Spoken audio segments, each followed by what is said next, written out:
Are you all familiar with a disease called facial arteriovenous malformation? I was born with this condition, causing a large bump to form at the center of my face. This is a congenital disease where arteries and veins, which normally have different roles, somehow become connected, allowing blood to flow between them and resulting in a large blood clot in that area.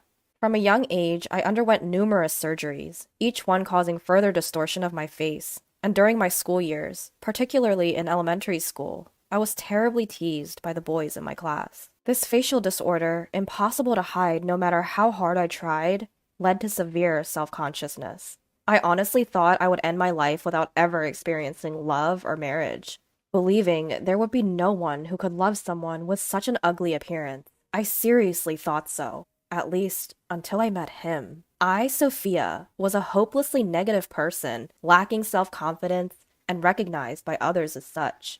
Although I was somewhat influenced by what people said about my disease, the existence of my family, especially my sister, was what really exasperated my complex. You see, my sister Mia has beautiful double-fold eyelids, long lashes, a perfectly shaped nose. She's as pretty as a doll and is often complimented. My parents were extremely proud of her and frequently gifted her new clothes, shoes, and hair accessories. In contrast, my ugliness, a product of my disease, was treated as if I didn't exist. They'd say, "It'd be pitiful for Mia to be seen as siblings with such an ugly sister." For this reason, my parents did not want me to spend much time with my sister. However, Mia didn't care about my disease at all. She treated me normally, even giving me the toys and hair accessories she'd received, and defending me against those who made comments about my face. She was always there for me. While I love and cherish her for being such a saving grace in my life, my parents' love was always directed at her. They showed no interest in time. And for instance, even if Mia got grades in the 70s, they would compliment her. "Getting this high is incredible! Our Mia is not only pretty, but also good at studying. We're truly proud of her." But no matter how well I did on a test, they would always dismiss it with, "You know, being good at studying isn't enough to get you through life. In this world, even if you're not very smart, you can get by if you're attractive and pleasant. Since you're not good looking, I think you're going to have a hard life." When I found a pretty dress I liked, they'd say, "It might look good on Mia, but it wouldn't suit your face. You'll just become a laughingstock, so you better not wear it." When I showed interest in makeup and bought a magazine with my own allowance, they'd tell me, "Makeup can't cover up to your level. It's a waste of time." They kept comparing me to Mia, and every single thing I did was denied, and I lost confidence, more and more. Mia often protested against my parents' attitude towards me, but that just made things worse. That's when I realized there really is no place for me in this family. And it's not like I had a place at school either. I was teased by the boys in my class with nicknames like Monster or Face Weapon. And there were times when I was avoided because people said they might catch my disease if they touched me. Even in middle school, although the treatment wasn't as harsh, there were still boys who would grimace just by me being next to them. And while no one would say anything to me directly, I would often hear whispers about me. But what hurt the most was being made the subject of a punishment game. There used to be a game where the person who lost had to confess their feelings to someone in the class, and I was often the target of that punishment game. Of course, I knew they were only confessing because they had lost a game, so I politely declined. But then they'd go around saying, "I got rejected by that monster girl!" And I was yelled at by one of the boys I had turned down, saying, "Don't get all high and mighty just because it's a punishment game, ugly." At the time, it seemed so selfish and unfair to me, but I was convinced that my face was a sin. I thought I was causing discomfort to others just by being there. I was filled with guilt. During my years in elementary and middle school, I had no good memories of boys, at all. But there was once, just once, when I fell in love with a boy in my class. This happened in my sophomore year of high school. A boy from my class, whom I happened to be seated with after the classes were shuffled, would treat me like any other person, without making fun of or avoiding my face. He would greet me with a good morning, every day as our seats were adjacent. I knew full well that he didn't have any feelings for me, but his single greeting brought me so much joy in the face of constant ridicule and avoidance that I naturally began to like him. However, I didn't really want to date him or anything like that. I just wanted this pleasant time to last as long as it could. But day by day, I felt more and more that I liked the boy, and after worrying about what to do, I asked my sister for advice, and she said, I think it's a good idea to just tell him how you feel. After much deliberation, I decided to tell him how I felt. So I left a letter expressing my feelings in his desk. A few days later, I noticed something strange about the atmosphere in the class when I arrived at school. It was as if everyone was murmuring and glancing in my direction. As I was wondering what was going on, the boy, who had arrived at school before me, approached me and asked, "Hey, did you put this letter in my desk?"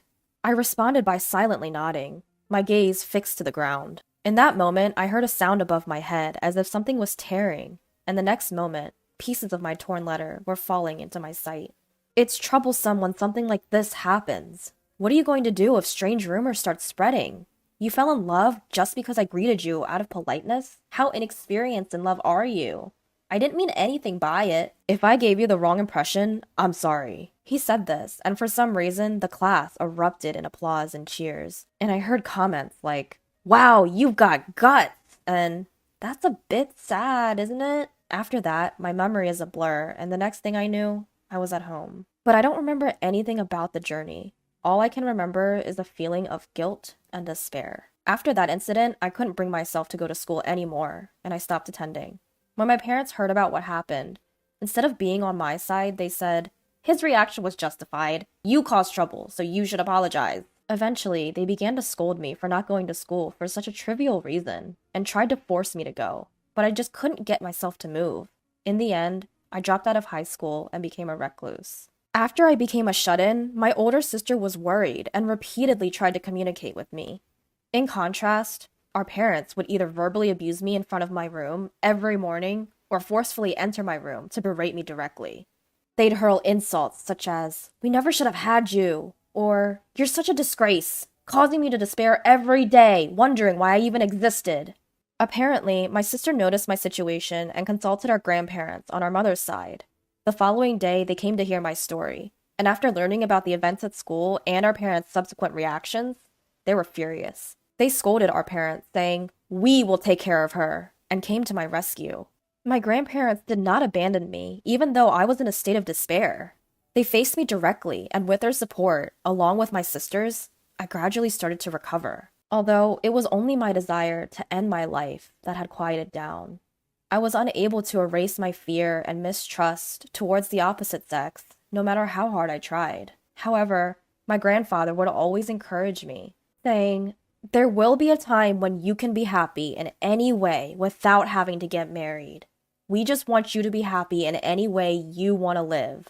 So forget about the guy who said terrible things to you. It's a waste of time to keep remembering such a person. We may not have much time left, but you still have many futures ahead of you." My grandmother also always reassured me, saying that as long as I was happy, that was all that mattered.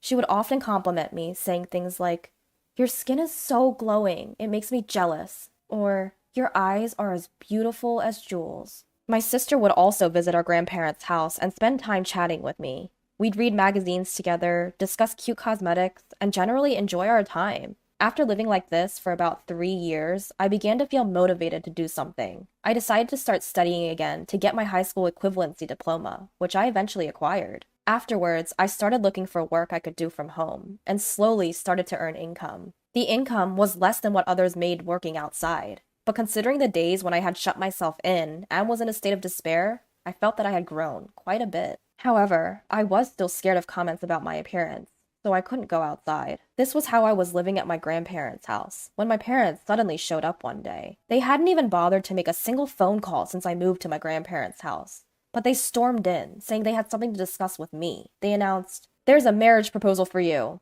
The prospective groom is the son of a medical foundation representative. Apparently, he also has some issues, and has a hard time finding a spouse. So the focus has now turned to you. But isn't this great? He's rich, and he's willing to take someone like you, who's been a burden on society." I was taken aback by this sudden turn of events, but my grandparents stepped in to help. They argued that it was unreasonable to make decisions without considering my feelings. My father, who seemed to speak convincingly, responded, "This might be the last chance for her. She's had so many painful experiences because of her appearance.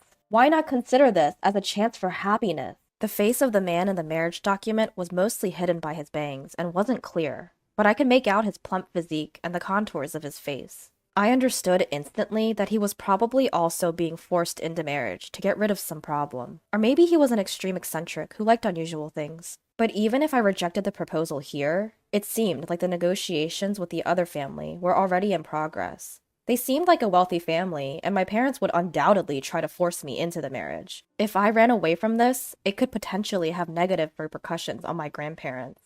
For the sake of my grandparents who have protected me from that day until now, I made up my mind. I understand. I will accept this proposal. Upon hearing these words, my grandparents' eyes widened. They embraced me and tried to persuade me numerous times. You don't have to go along with such a ridiculous proposition. However, I told them through tears, Grandma, Grandpa, until that day, I had lost all hope in life. But because you were by my side, I was able to enjoy living until now. I can't thank you enough, but I don't want to cause any more trouble, so I've decided to accept this marriage proposal. Maybe, like Dad said, this is my last chance. My grandparents cried soundlessly and hugged me tightly.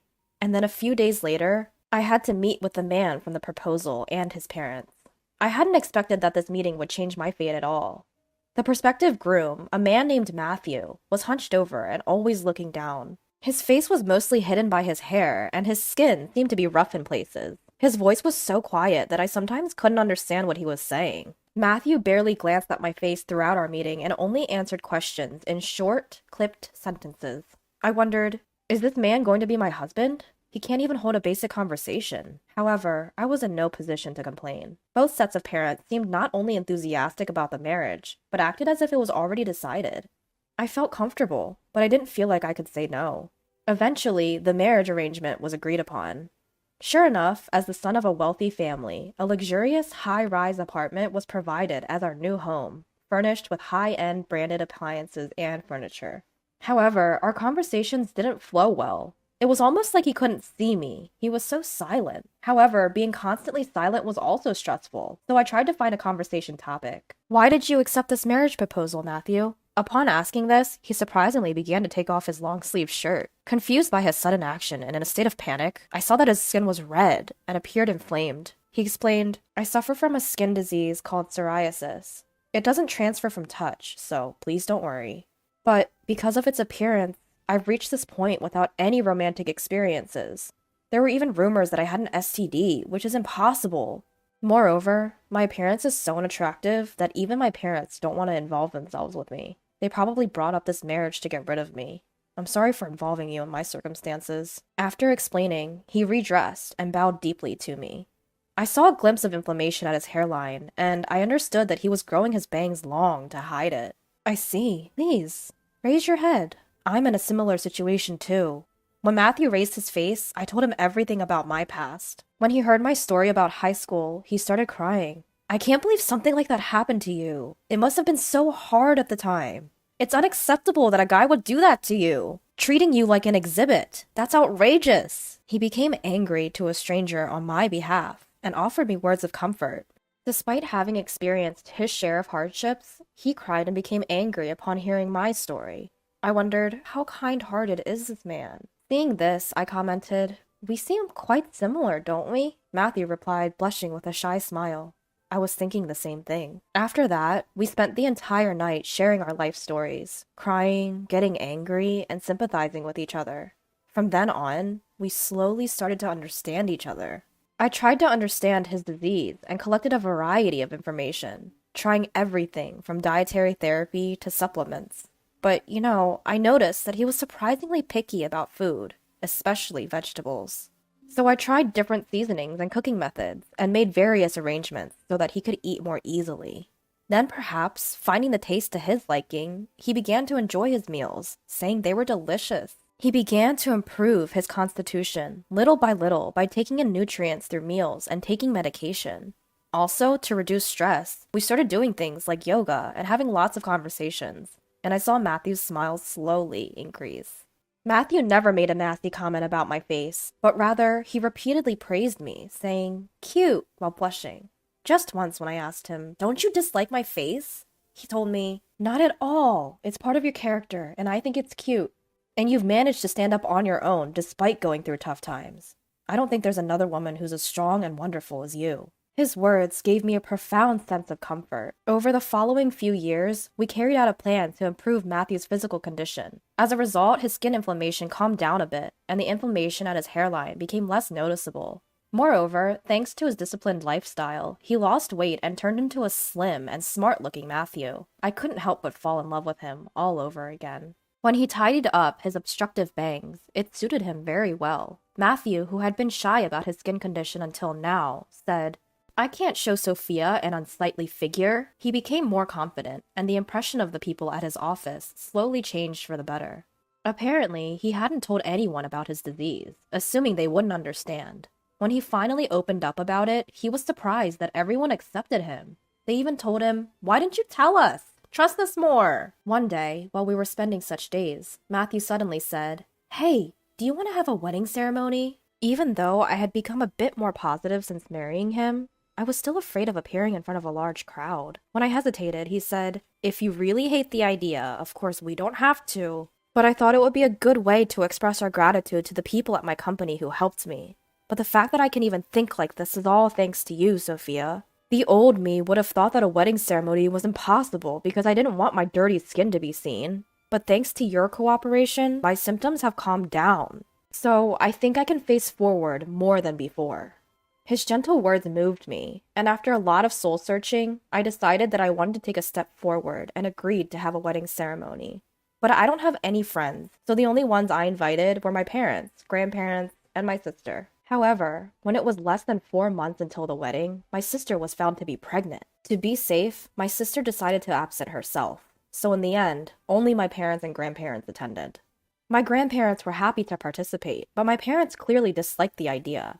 However, they couldn't refuse due to their status, so they participated reluctantly. The same was true for Matthew's parents. They didn't seem happy at all, but because some of their foundation's associates and people they knew were attending, they reluctantly agreed to come. But both sets of parents were good at maintaining appearances, so in front of the other guests, they said things they didn't really think, such as, "We struggled with his illness, but we're glad that he has grown up so well," or, "We're proud of our child, who has lived strongly without being defeated by prejudice," all the while pretending to be moved to tears. The guests, fooled by our parents' false tears and words, even shed a few sympathetic tears, which only added to my astonishment at their audacity in wanting to be seen in a good light despite everything. But Matthew was not one to silently endure our parents' deceit. When it was time for the groom's letter to be read aloud, he chose that moment to speak about his past. He spoke about how he had endured a difficult time as a student because of prejudice and discrimination due to his skin disease. Despite his condition not being contagious, no one would touch anything he had touched. But meeting and marrying me had given him a more positive outlook. He also said, "Both my wife and I have received terrible treatment from our own parents. My wife was constantly compared to her older sister and was verbally abused her whole life. When she stopped going to school due to cruel comments from her classmates about her facial disease in high school, her parents never took her seriously and even said she should apologize to anyone who had to confess to her because of her faith. This hurt her so deeply that she could hardly go outside. I too was frequently berated by my parents about my skin, being called dirty over and over again. Here is the proof." With that, he played a recording of his parents berating him for his skin condition. The voice recording included terrible comments like, "Your skin makes us uncomfortable to look at," and "We should have never had a child with such dirty skin." His parents tried to stop the recording, but it was too late. The cold stares of the listeners pierced them, and they were dumbstruck. My parents also seemed extremely uncomfortable as whispers circulated around them. Despite the awkward conclusion to our wedding ceremony, many of the invited guests expressed their understanding towards us, with comments like, "You've worked hard until now," and "We'll keep supporting you." However, this public revelation later became a big issue.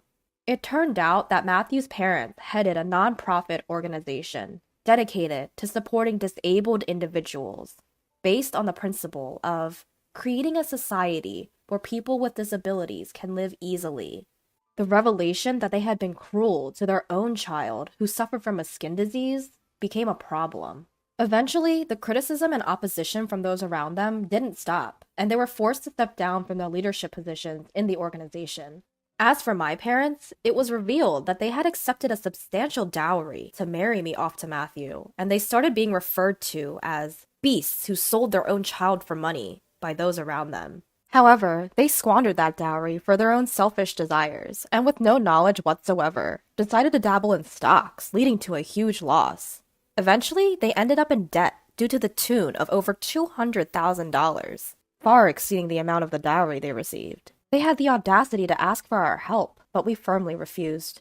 Even when they came knocking a few more times, we moved away and changed our phone numbers. Now, we're living peacefully together.